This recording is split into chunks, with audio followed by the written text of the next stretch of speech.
Babacanlarımızı təbriklər gəlin. Esselamu aleyküm.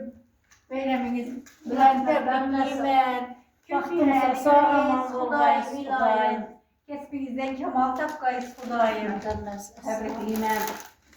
Ömrünüz uzak olsun. Yine 20 yıl hizmet etkiysiniz. Şu bağlanın vaxtına, taxtına suyunub ömrünüz uzak olur.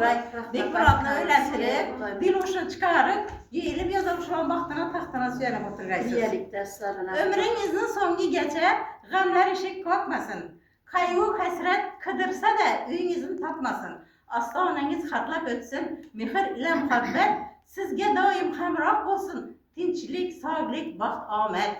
Rahmet.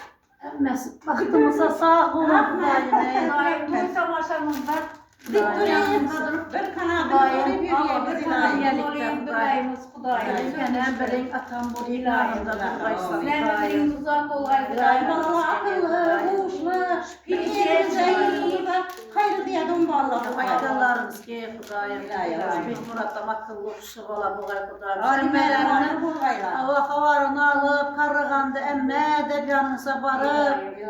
Ne balam? Ekesine aklı huşunu veriye. Ekesine kalgan ömrenen dik murada veriye. Ekesine akıllı bala bulgay. İşi bağlanı terbiyelerin cüssü rahmet işledim bu gayla. Faydalarımız geriye Xudayım.